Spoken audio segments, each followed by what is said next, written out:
but can our thirst for power and the environment ever work together?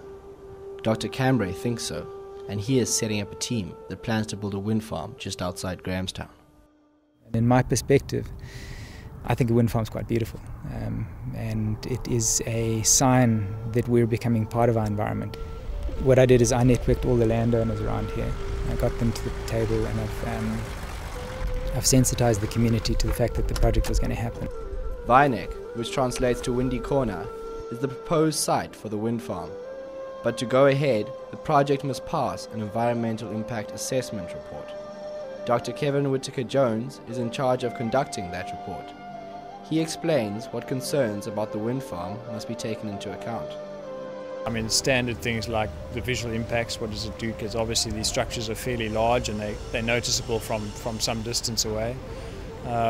Impacts on birds and bats is another general concern. Noise issues, so how noisy are the turbines, how they're going to affect the surrounding communities. Yeah, I mean, those are the primary three areas of interest and concern. But Jones does recognize the energy crisis we are faced with, and Cambray thinks a wind farm could be the solution. I think there's really little doubt that South Africa is becoming more and more energy hungry, and there's a lack of capacity, as we've seen from the blackouts and things previously.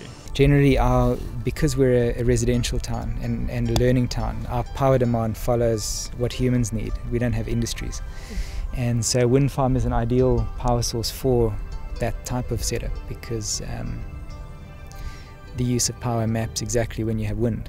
So basically what we have been discussing with the municipality, it's not yet official, but we've been discussing with them the possibility of actually forming a separate company owned partially by the municipality and partially by private investors, which would distribute sustainable power to Grahamstown. So if you went to Pick n Pay, you'd have the option of buying non-sustainable or sustainable power. But not everyone is convinced about how much power the wind farm will produce, and some query as to who will benefit from the power. Relying on wind is highly unlikely. Even if Grahamstown could possibly generate 40 or 50 megawatts even of power from wind farms, the fact remains that you're going to have a backup supply of some sort. Despite the wind resources at Waainek, for example, the wind doesn't blow there all the time. If this wind farm goes where it is proposed to go, its main objective is to generate electricity for the city of Grahamstown. Those of us who live under the towers do not benefit at all, because the generated electricity will go into Grahamstown. What is left over will then be sold to Eskom, and we out here buy directly from Eskom. We're not part of the Grahamstown grid. So even the farmers who are leasing land for the towers will in the end have to buy their electricity from Eskom.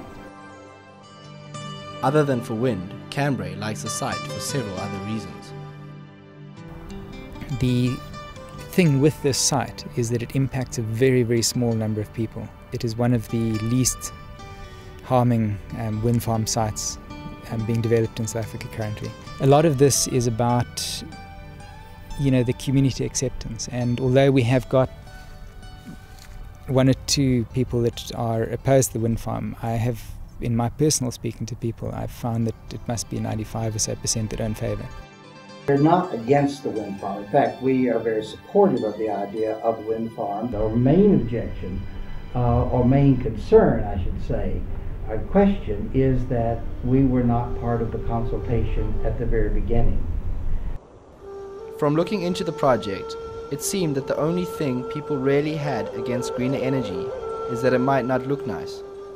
Some people find them interesting and attractive. Some people hate the sight of them. Our property here is the most impacted by the wind farm when it comes. The ridges on both either side of us will have towers on them, and the view from our church, which is now straight across the valley to the hills on the other side, would have towers in that window now, which is open.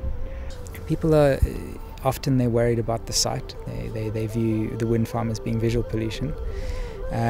which is true. Wind farm changes the landscape a lot less than a coal-fired power plant does, and a lot less than having the sea at the bottom of this hill will do.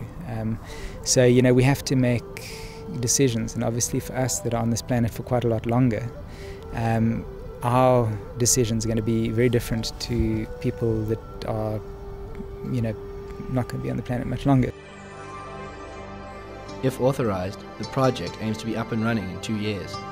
To start, green energy will be more expensive than coal power energy, but once the project has paid itself off, Waainek Wind will be able to produce a much cheaper energy option to Eskom.